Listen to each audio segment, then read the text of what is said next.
వైద్యము, విద్య, అదేవిధంగా త్రాగునీరుకి సంబంధించినటువంటి అంశాల మీద సమీక్షా సమావేశాన్ని నిర్వహించడానికి ఎన్టీఆర్ జిల్లా కలెక్టర్ గారు లక్ష్మీ గారి యొక్క సమన్వయంతో అధికారులతోటి సమీక్ష నిర్వహించడానికి ఇక్కడికి రావటం జరిగింది. ప్రాథమికంగా ఆరోగ్యం అలాగే త్రాగునీరు సంబంధించినటువంటి అంశాల మీద చాలా లోతుగా సమీక్ష జరిగింది. సమయాభావం వల్ల విద్యకి సంబంధించి రాబోయే వారం 10 రోజుల్లో మళ్ళీ ఒకరోజు ఎక్స్క్లూజివ్గా విద్య మీద తీసుకుందాము అనేటటువంటి సమీక్ష సమావేశం నిర్వహిద్దామని మేము అనుకోవటం జరిగింది. అయితే ముఖ్యంగా ఈ యొక్క ఆరోగ్యానికి సంబంధించి జిల్లాలో నేషనల్ హెల్త్ మిషన్, కేంద్ర ప్రభుత్వము జాతీయ ఆరోగ్య మిషన్ ఏదైతే ఉందో ఆ పరిధిలో ఉన్నటువంటి వివిధ రకాల పథకాలు, ప్రాజెక్టులు అమలు తీరు ఏ విధంగా ఉంది అనేటటువంటి దాని మీద మేము సమీక్ష నిర్వహించడం జరిగింది. అధికారులకి వారికి కూడా ఇవ్వవలసినటువంటి సూచనలు, పథకాలని మెరుగ్గా అమలుపరచడం, ప్రాజెక్టులని మెరుగైన రీతిలో వాటిని పూర్తి చేసేదానికి కావాల్సినటువంటి చర్యలు ఏం తీసుకోవాలనేటటువంటి అంశంలో అధికారులకి స్పష్టమైనటువంటి విధానాన్ని తెలియజేయటం జరిగింది. ముఖ్యంగా ఏదైతే జనని సురక్ష యోజన అనేటటువంటి కార్యక్రమం, ఏదైతే గర్భిణీ స్త్రీలు ఎవరైతే ఉన్నారో వారికి ఒక 1600 రూపాయలు, వారికి సంబంధించినటువంటి ఆ గర్భిణీ స్త్రీలకు సంబంధించినటువంటి ఆ డెలివరీ అయ్యేటటువంటి సమయంలో వారికి ఆ యొక్క ఏదైతే అవసరాలు వినియోగించుకునే దానికి కావాల్సినటువంటి దానికి ఆ యొక్క 1600 రూపాయలు ఇవ్వటం జరుగుతుంది. 1/4/2025 నుంచి ఇప్పటి వరకు రూరల్ ప్రాంతాల్లో అంటే గ్రామీణ ప్రాంతాల్లో 1685, అదే అర్బన్ ప్రాంతంలో అయితే 924 మంది గర్భిణీలకి సంబంధించి ఈ యొక్క పథకం యొక్క లబ్ధిదారులుగా వారు ఉన్నారు. ఇది పూర్తిగా ప్రభుత్వ సంబంధించిన నియంత్రణలో ఉన్నటువంటి ఆసుపత్రిలో ఉన్న డాటా. ఇది కాకుండా ఇంకొక 50% మంది, అంటే దాదాపు ఒక 2500 మంది వరకు ప్రభుత్వ ఆసుపత్రుల పరిధిలో ఉన్నటువంటి డాటా ఇదైతే, ఇంకొక 2500 మంది ప్రైవేట్ హాస్పిటల్స్లో కూడా వారు డెలివరీ అవుతున్నటువంటి పరిస్థితి. 100కి 100% కూడా ఇన్స్టిట్యూషనల్ డెలివరీ, ఎక్కడ కూడా ఇన్స్టిట్యూషనల్ డెలివరీ కాకుండా విడిగా ఆ ఇబ్బందులు పడుతూ చేసేటటువంటి డెలివరీ కాకుండా 100కి 100% ఇన్స్టిట్యూషనల్ డెలివరీ జరగటం అనేటటువంటిది ఒక మంచి పరిణామం ఎన్టీఆర్ జిల్లాలో. అలాగే జనని శిశు సంక్షేమ కార్యక్రమం కింద JSSSK కింద డైట్, న్యూట్రిషను, మెడిసిన్స్, వారికి కావాల్సినటువంటి ట్రాన్స్పోర్టేషన్, ఎవరైతే గర్భిణీ స్త్రీలకు సంబంధించినటువంటి వారికి ఆ సేవలు అందించడానికి జనని శిశు సురక్ష కార్యక్రమాన్ని కూడా కేంద్ర ప్రభుత్వం యొక్క సహాయ సహకారంతో తీసుకోవటం జరిగింది. ముఖ్యంగా IMR అంటే ఇన్ఫాంట్ మోర్టాలిటీ రేటు, శిశువులకి సంబంధించినటువంటి మరణాల రేటుకి సంబంధించి రాష్ట్రంలో 14% ఉంటే ఈ జిల్లాలో 0.7%, అంటే ఆల్మోస్ట్ ఆల్ నిల్ అని చెప్పవచ్చు. అలాగే MMR మదర్ మోర్టాలిటీ రేట్ దగ్గరకు వచ్చేటప్పటికి, అంటే తల్లికి సంబంధించినటువంటి వారికి సంబంధించినటువంటి మోర్టాలిటీ రేట్లో రాష్ట్రంలో 47%గా ఉంటే ఈ యొక్క జిల్లాలో 33% ప్రోగ్రెసివ్గా ఉంది. ఇంకొంచెం మెరుగ్గా ఫలితాలు ఈ జిల్లా నుంచి రాబట్టాలి అనేటటువంటి ఒక అంశాన్ని, నిర్ణయాన్ని కూడా అధికారులకి తెలియజేయటం జరిగింది. ఎందుకంటే ప్రోగ్రెసివ్ డిస్ట్రిక్ట్ కాబట్టి ఇంకా కూడా 33%ని తగ్గించేటటువంటి ప్రయత్నం చేయాలని అధికారులకి సూచనలు ఇవ్వటం జరిగింది. అలాగే ప్రధానమంత్రి నేషనల్ డయాలసిస్ ప్రోగ్రాం కింద PMNDP కార్యక్రమం కింద ఈ జిల్లాలో జగ్గయ్యపేటలో ఒకటి, ఏకొండూరులో ఒకటి, అదేవిధంగా తిరువూరులో ఒకటి డయాలసిస్ కేంద్రాలు ఆ PMNDP కింద నడుస్తూ ఉన్నాయి. ఇవి కాకుండా ఇంకొక 17, అంటే దాదాపు ఒక 20 కేంద్రాలు, డయాలసిస్ కేంద్రాలు ఈ యొక్క జిల్లాలో నడుస్తూ ఉన్నాయి. అయితే డయాలసిస్ సెంటర్స్ ముఖ్యంగా ఏకొండూరు ప్రాంతంలో ఇంకా కూడా రిక్వైర్మెంట్ ఉంది.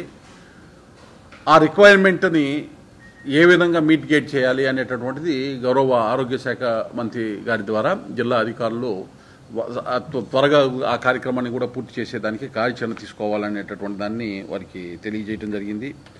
అలాగే ఎనిమియాకి సంబంధించి కూడా ఏదైతే ఉందో ఒకసారి చూసినట్లయితే లాస్ట్ ఇయర్ 54% వరకు ఉన్నటువంటి ఆ పర్సంటేజ్ని 24%కి తగ్గించడం జరిగింది. అంటే వారికి కావాల్సినటువంటి మెడిసిన్ ఏదైతే ఉందో అనిమియా రక్తహీనత అనేటటువంటి తగ్గించేదానికి కావాల్సినటువంటి ఐరన్ ట్యాబ్లెట్స్ కానీ వాటికి కావాల్సినటువంటి పోషక అవసరాలు ఏవైతే ఉన్నాయో వాటి అన్నింటినీ కూడా సక్రమంగా తీర్చడం వల్ల గతంలో ఉన్నటువంటి 54%ని 24%కి తీసుకురావడం జరిగింది. అలాగే ఐసిడిఎస్ సెంటర్స్ ద్వారా ఎవరైతే ఇవాళ హెల్త్ డిపార్ట్మెంట్ ఉన్నారో వారు అలాగే విద్యాశాఖ వారితోటి అనుసంధానమై ఐసిడిఎస్ సెంటర్స్లో ఏదైతే బాలామృతము వంటి అంశాలు కానీ వారికి పిల్లలకి ఎవరైతే ఉన్నారో 6 సంవత్సరాల వరకు వారికి కావాల్సినటువంటి పౌష్టికాహారం పోషక విలువలతో కూడిన ఆహారాన్ని అందించేటటువంటి ఆ చర్యలు తీసుకునేటటువంటి దానికి ఆరోగ్య శాఖ అధికారులు విద్యాశాఖ అధికారులు సమన్వయంతో పనిచేస్తున్నట్టు వారు తెలియజేయటం జరిగింది. దాదాపు ఒక అనిమియాకి సంబంధించినటువంటి దానికి సంబంధించి కూడా ఐసిడిఎస్లో ఒక 1700 వరకు అంగన్వాడీల్లో అలాగే 600 ప్రైవేటు భవనాల్లో మొత్తం 2300 సెంటర్లలో ఈ ఐసిడిఎస్ సెంటర్స్కి అనుసంధానమయ్యి ఈ యొక్క కార్యాచరణ తీసుకొని ముందుకు వెళ్ళటం జరుగుతూ ఉంది. ఒకసారి చూస్తే సిటీలోనే ఈ యొక్క 2300 ఒక సిటీలో ఎన్టీఆర్ జిల్లాలో ఈ విజయవాడ సిటీలోనే ఒక 800 వరకు అంగన్వాడీ కేంద్రాలు ఉన్నటువంటి పరిస్థితి. అలాగే ఎన్టీఆర్ వైద్య సేవకి సంబంధించి చూసినట్లయితే మొత్తం కూడా 3257 ప్రొసీజర్స్కి సంబంధించి దాదాపు ఒక నెట్వర్క్ హాస్పిటల్స్ 96 ఉంటే 66 వరకు ప్రైవేట్ హాస్పిటల్స్ ఒక 30 వరకు ప్రభుత్వ హాస్పిటల్స్ ఈ నెట్వర్క్ హాస్పిటల్స్లో ఉన్నటువంటి పరిస్థితి. టోటల్ ఇప్పుడు ఈ సంవత్సరం ఇప్పుడు వరకు చూసినట్లయితే 1/4/2025 నుంచి ఈ రోజు వరకు చూసినట్లయితే దాదాపు 27,048 మందికి ఎన్టీఆర్ వైద్య సేవ ఈ జిల్లాలో అందింది. దాని యొక్క ఫలితము దాదాపు ఒక 57,88,00,000 రూపాయల వరకు వైద్యానికి సంబంధించి ఈ జిల్లాలో ఈ సంవత్సరంలో ఇప్పటి వరకు ఎన్టీఆర్ వైద్య సేవ ద్వారా ఇవ్వటం జరిగింది. ఇదే గడిచిన సంవత్సరం మొత్తం కూడా ఇప్పుడు ఇంకా ఎన్ని నెలలు గ్యాప్ ఉంది, ఇప్పుడు ఆల్మోస్ట్ ఆల్ నవంబర్ అక్టోబర్ వరకు ఫిగర్స్ ఇవి. ఇంకొక 5 నెలలు ఉంది. 5 నెలలు 7 నెలల్లోనే 27,000 మందికి పైగా ఎన్టీఆర్ వైద్య సేవలు అందించడం జరిగింది. గత సంవత్సరం మొత్తం కూడా 17,500 లోపే ఉన్నటువంటి పరిస్థితి. అంటే సంవత్సరం మొత్తం 2024-25కి 17,500 లోపు ఉంటే ఇవాళ 7 నెలల్లోనే 27,000 దాటిందంటే విస్తృతంగా ఎన్టీఆర్ వైద్య సేవలకు సంబంధించినటువంటి సేవలు ఈ జిల్లాలో ప్రజలకి అందుబాటులోకి వస్తూ ఉంది. ఎన్టీఆర్ వైద్య సేవని ఏదైతే ఆయుష్మాన్ భారత్ ప్రధానమంత్రి ఆయుష్మాన్ భారత్కి అనుసంధానం చేసి కన్వర్జెన్స్ ద్వారా ఆ కార్యక్రమం చేస్తూ ఉన్నాము. ఇప్పుడు చూసినట్లయితే మీరు ఆయుష్మాన్ భారత్ కార్డ్స్ కూడా దాదాపు 80% వరకు ఇవ్వటం జరిగింది. 3,10,000 కుటుంబాలకి 80%. ముఖ్యంగా 70 సంవత్సరాలు పైబడినటువంటి వాళ్ళకి ఎక్కువ మంది ఇంకా ఆయుష్మాన్ భారత్ కార్డులు వాళ్ళకి డెలివరీ కాలేదు. కారణం ఏంటంటే వయసు మీరిన పరిస్థితుల్లో వాళ్ళు రాలేకపోవటం. కాబట్టి అధికారులు కూడా ఒక సూచన ఇవ్వడం జరిగింది. అలా రాలేనటువంటి వారిని వదిలేసేదానికన్నా కూడా వారి దగ్గరికి వెళ్ళి ఆ ఆయుష్మాన్ భారత్ కార్డులు ఏ విధంగా ఇవ్వాలి అనేటటువంటి మెకానిజంని తయారు చేయమని స్పష్టంగా మార్గదర్శకాలు ఇవ్వటం జరిగింది. అదేవిధంగా మీరు ఒకసారి కనుక గమనించినట్లయితే ఏదైతే 104, 108, 102 వెహికల్స్కి సంబంధించి కూడా వాటి మీద కూడా సమీక్ష నిర్వహించడం జరిగింది. 108 మొత్తం కూడా ఒక 28 వెహికల్స్ ఉన్నాయి. 28 కూడా కండిషన్లోనే ఉన్నాయని అధికారులు తెలియజేయడం జరిగింది.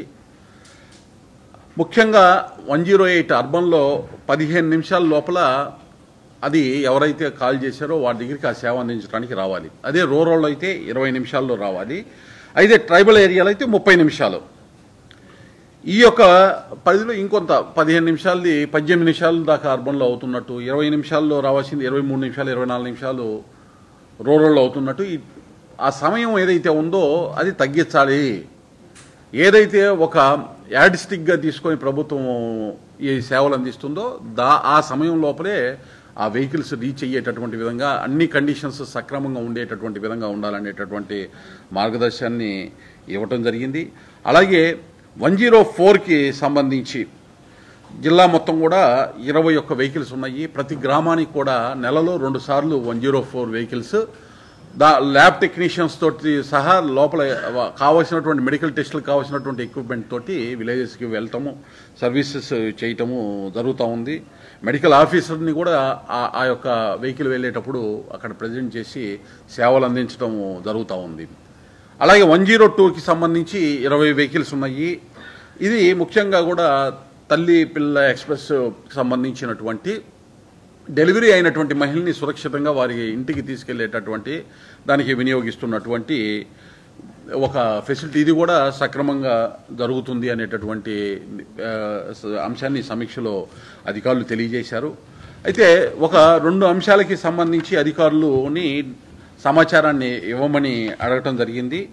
వారి దగ్గర అందుబాటులో ఇప్పటికిప్పుడు లేదు. వారు తర్వాత దానికి సంబంధించినటువంటి సమాచారాన్ని ఇవ్వమని జరిగింది. కేంద్ర ప్రాయుక్త పథకమైనటువంటి ఆర్డీఎస్కే కార్యక్రమానికి సంబంధించి, ఆర్బీఎస్కే కార్యక్రమానికి సంబంధించి, అలాగే ఆర్కేఎస్కే ఈ 2 కార్యక్రమాలకి సంబంధించినటువంటి, ఎందుకంటే ఈ యొక్క ఇమ్యూనిటీ పెంచేటటువంటి ఏదైతే పిల్లలకు కానీ లేకపోతే ప్రజలకు కానీ ఎక్కడైతే ఆ ఇమ్యూనిటీ ఇబ్బందిగా ఉన్నటువంటి వారికి ఇమ్యూనిటీ పెంచేటటువంటి కార్యక్రమాన్ని ఆర్బీఎస్కే కింద కేంద్ర ప్రభుత్వం దానికి కావాల్సిన నిధులు ఇస్తూ ఉంది. కాబట్టి దానికి సంబంధించినటువంటి వివరాలు అడగటం జరిగింది, సబ్మిట్ చేయమని. అలాగే ఆర్కేఎస్కేకి సంబంధించి, ఎనిమియాకి సంబంధించి, ఐరన్కి సంబంధించినటువంటి అంశాల్లో పిల్లలు ఎవరైతే ఇబ్బంది పడుతున్నారో వారికి సంబంధించినటువంటి ఎంతమందికి మనం సర్వీస్ చేశాము, ఎంతమందికి చేయాలి, ఏమైనా డెఫిషియన్సీస్ ఉన్నాయా అనే అంశంలో కూడా దాని మీద మనము వాటి నుంచి డాటాని సబ్మిట్ చేయమని అడగటం జరిగింది. అలాగే డిఐసీలకు వచ్చేటప్పటికి దాదాపు ఒక 34 వరకు ఇక్కడ ఈ జిల్లాలో ఉన్నటువంటి పరిస్థితి. వాటికి సంబంధించి కూడా పని విధానానికి సంబంధించిన నివేదిక ఇవ్వమని అధికారులని కోరటం జరిగింది. ముఖ్యంగా ఏదైతే వైద్య రంగానికి సంబంధించినటువంటి కేంద్ర ప్రాయుక్త పథకం నేషనల్ హెల్త్ మిషన్ని దృష్టిలో పెట్టుకొని ఈ సమీక్ష నిర్వహించడం జరిగింది. అలాగే సిద్ధార్థ మెడికల్ కాలేజీ ఏదైతే ఉందో ప్రభుత్వ కాలేజీ, వారు కూడా రావటం జరిగింది.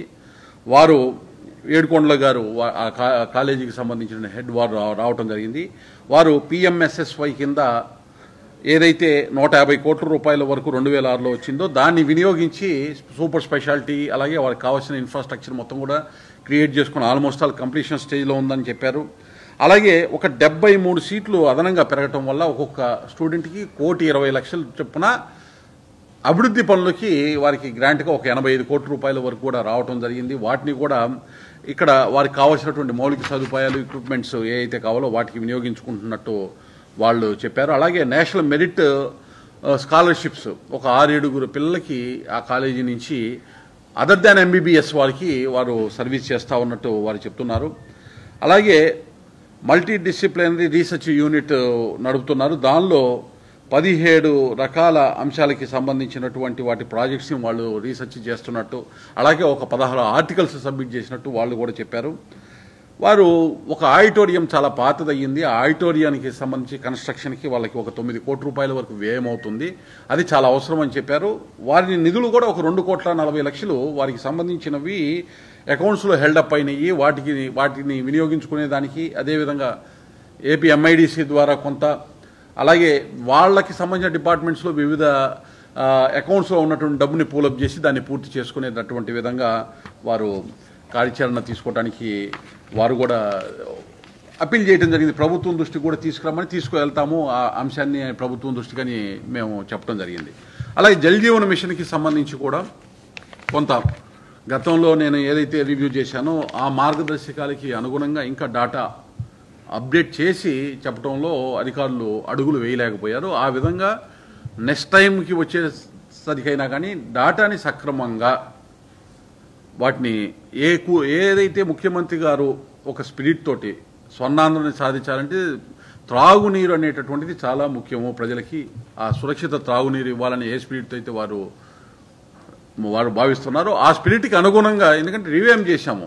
ప్రాజెక్టు కాస్ట్ ఇంతకుముందు 515 కోట్లు ఉంది. ఇవాళ సస్టైనబుల్ వాటర్ రిసోర్సెస్ అనాలోచితంగా గత ప్రభుత్వం చేసిన దాన్ని మొత్తం సెట్ చేసి చేయాల్సినటువంటి కార్యక్రమం 2000 కోట్ల రూపాయల వరకు ఇవాళ ప్రాజెక్ట్ అవుతున్నటువంటి తరుణంలో దాన్ని సక్రమంగా ఏదైతే రీవ్యామ్ చేసినటువంటి ప్రోగ్రామ్కి అనుగుణంగా డాటా తయారు చేసి తీసుకురావాలని చెప్పి వారికి చెప్పడం జరిగింది. అలాగే అమృత్కి సంబంధించి 2015-16లో స్టార్ట్ చేసినటువంటి ఒక 100 కోట్ల రూపాయల విలువైనటువంటి పని ఏదైతే ఉందో అది దాదాపు పూర్తయ్యేటటువంటి పరిస్థితి.